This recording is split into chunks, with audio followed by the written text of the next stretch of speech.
Your phone has a delete button, so should your life. When your phone lags, you don't cry, you don't argue with the app, you just hit uninstall. Simple. But when a person lags your life, drains your energy, and steals your time, what do? You keep them. You let them stay. You even call them friends. See the problem? Apps waste storage. People waste destiny. Let me tell you something most people never realize. The quality of your life has nothing to do with how many people you have around you. It has everything to do with who those people are. Some people are vitamins. They energize you. Some are viruses. They infect you. And just like in your phone, if you don't delete the virus, eventually the whole system crashes. Now here's the sad truth. Most of you are not losing because of enemies. Enemies are easy. They attack you directly. You see them. You fight back. The real danger is the people smiling next to you, but slowly killing your focus, your energy, your dreams. These people don't stab you in the chest. They drain you drop by drop. Think about it. How many times have you wasted an entire evening because of someone who just loves complaining? How many times have you delayed your goals because of a friend who said, "Bro, relax, life is short, enjoy"? How many times have you felt guilty because someone else convinced you that your ambition is too much? Listen carefully. Before you build your dream, you must clean your circle. Before you chase success, you must chase away distractions. It doesn't matter how strong your engine is. If you're carrying the wrong passengers, you'll never reach the destination. Listen carefully. Relaxation is good for one evening, not for an entire life.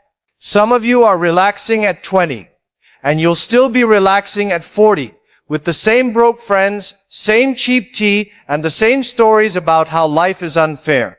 And don't tell me, but I've known them since childhood, or but their family. My friend, termites also live inside the same house. Just because they've been around for years doesn't mean they should still be in your life. I'll tell you this. Show me your 5 closest friends, and I'll show you your next 5 years. If they're broke, you'll stay broke. If they're lazy, you'll stay lazy. If they gossip, you'll gossip. But if they dream big, if they work hard, if they challenge you, you'll rise.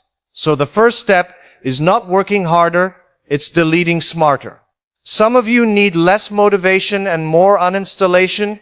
You know the first type of person you must delete? The complainers. Yes, those walking radio stations of negativity. They wake up in the morning, tune into FM 99.9. Everything is wrong, and then broadcast the signal to you all day long. You know exactly who I'm talking about. The ones who complain about the weather, complain about the government, complain about their boss, complain about their neighbors, complain about traffic, complain about prices. Basically, if breathing cost money, they'd complain about oxygen too. And here's the dangerous part. Complainers don't just complain, they recruit. They want you to join their fan club of misery. They'll say things like, "Bro, life is so unfair. Don't even bother trying. Nothing works in this country." And if you're not careful, suddenly you're nodding your head, eating fries, and agreeing that success is impossible. Congratulations, you've just downloaded the Complainers Virus Pack. Now let me ask you something. Have you ever seen a statue built for the world's best complainer? No. You've seen statues of leaders, innovators, fighters, not crybabies. Because history doesn't remember who whined the loudest. It remembers who acted when everyone else was whining. The problem is, complainers sound smart. They always have data. They'll tell you how many people failed, how many businesses shut down, how many times someone lost money. They never tell you how many succeeded. Why? Because positivity doesn't make them feel important. Negativity does. And here's the worst part. Spend enough time with complainers, and you become one. You start finding faults in everything. Suddenly your dreams are too risky, your goals are too ambitious, your life is too hard. Not because it's true, but because you caught the disease. Look, if your boat has a hole, it doesn't matter how hard you row, you'll sink. A complainer is that hole. No matter how much motivation you have, they will drain it. So what should you do? Simple. Uninstall them. You don't need to fight them, argue with them, or try to convert them. Just reduce access. Mute the group chat. Stop picking up every call. Spend less time. You don't delete them with hate, you delete them with distance. Because here's the truth. A complainer will never run out of problems. But if you stick around, you will run out of dreams. And I promise you, your dreams are worth more than their complaints. The second type of person you must delete are what I call the comfort dealers. They don't sell drugs, they don't sell alcohol, they sell something way more dangerous, comfort. Now, you might laugh, but think about it. Comfort is the most silent addiction on earth. Nobody wakes up and says, "Oh no, I'm addicted to comfort." But check your life. How many of your failures came from chasing comfort? And how many victories came from enduring discomfort?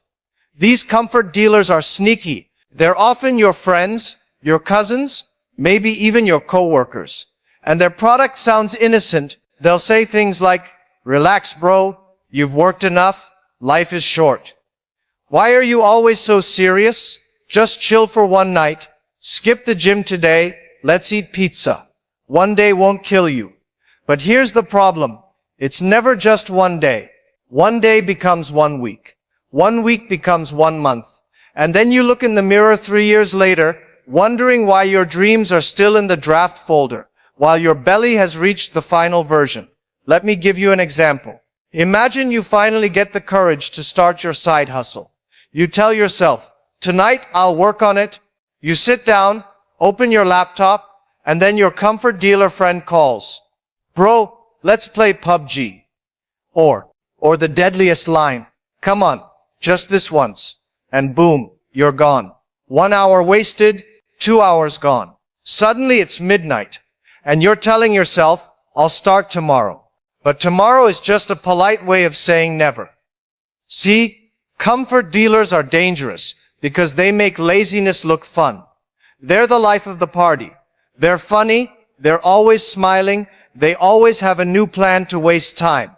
But let me ask you, when the bills come, when the pressure comes, when your future is on the line, will they show up to pay your rent?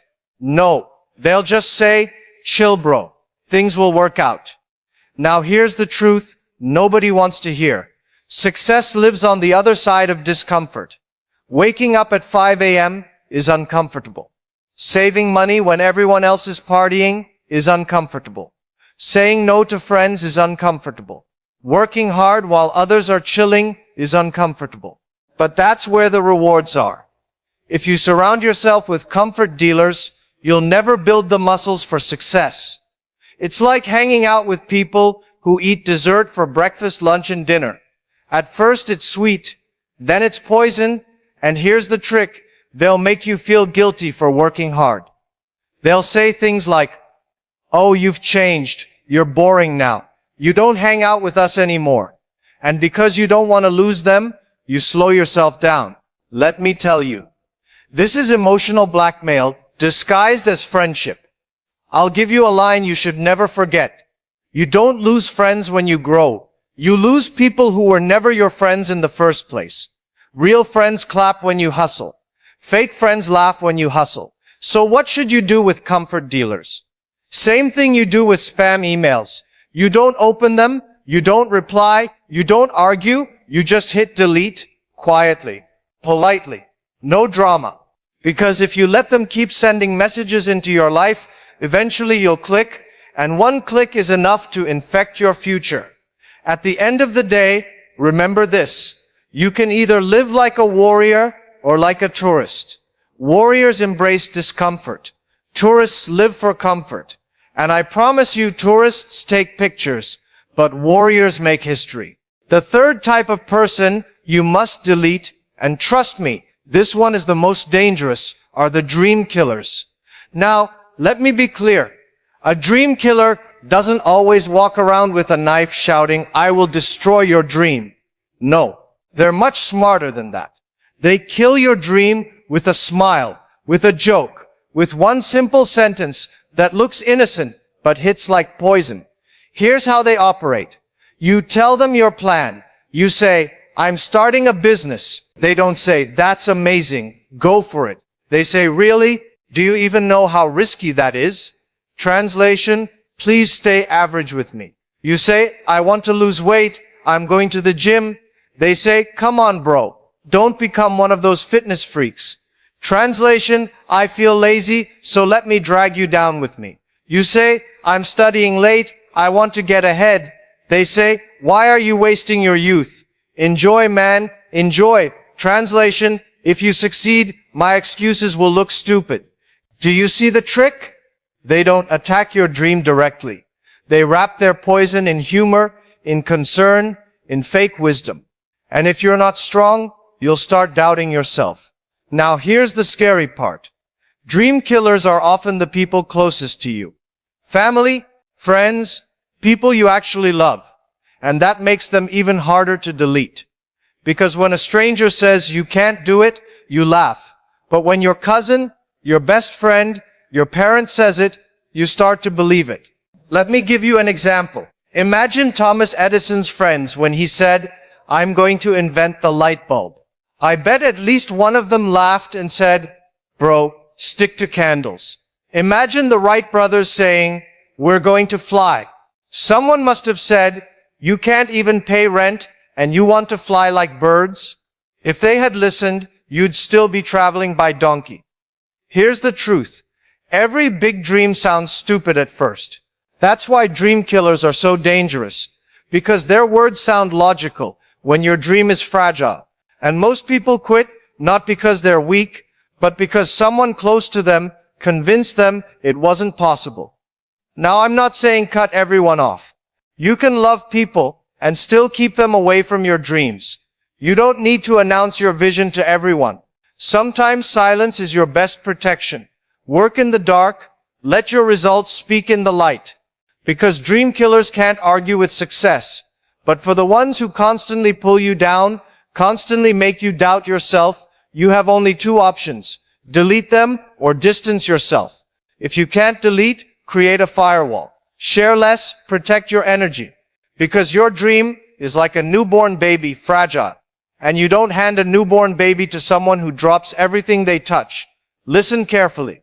Your dream is oxygen. Dream killers are smoke. You can't breathe in both at the same time. So either you choke or you clear the air. At the end of the day, ask yourself this. When you're old and looking back, do you want to say, I didn't try because someone told me not to? Or do you want to say, I tried, I fought, I failed, I succeeded, but at least I lived? Because here's the ultimate truth. A dream killer can only kill your dream if you give them the weapon. Take it back. Protect it. Build it. And surround yourself with people who water your dream, not those who spit on it. So now you know the three types of people you must delete from your life. The complainers, the comfort dealers, and the dream killers. Let me tell you why this matters. Your life is like a bus. You are the driver. But if the wrong passengers are sitting inside, I don't care how powerful the engine is, the bus will never reach its destination.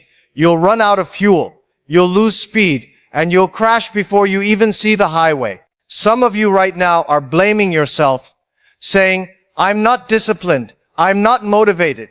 I don't have what it takes. But maybe it's not you.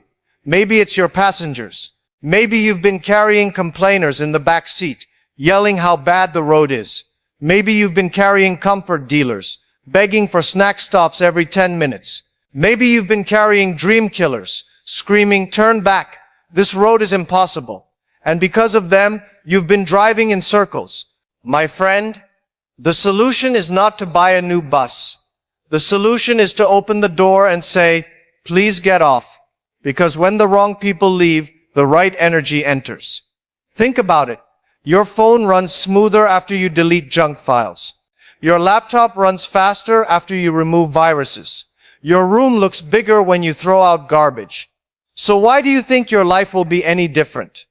Listen, success is not only about what you add, it's also about what you subtract. Subtract negativity, subtract comfort, subtract doubt, and suddenly what's left is focus, drive, and clarity. So from tonight, I want you to do something. Make a list, not of goals, not of dreams, but of people. Ask yourself, who drains me? Who distracts me? Who doubts me? That's your delete list. And no, you don't need to fight them, argue with them, or hate them. Just distance yourself quietly. Because you don't owe anyone your future. You only owe it to yourself. Remember this. One good connection can change your life, and one bad connection can destroy it. You are not a tree. You don't have to stay rooted in the same place with the same people forever. Move, grow, evolve. At the end of your life, nobody will remember how many Facebook friends you had, how many WhatsApp groups you were in, or how many nights you spent chilling. They'll remember what you built, who you became, and how you lived. So delete wisely, because sometimes the fastest way to change your life is not by adding something new, it's by removing what should never have been there in the first place. Thank you for listening, and don't forget to like and subscribe, my friends.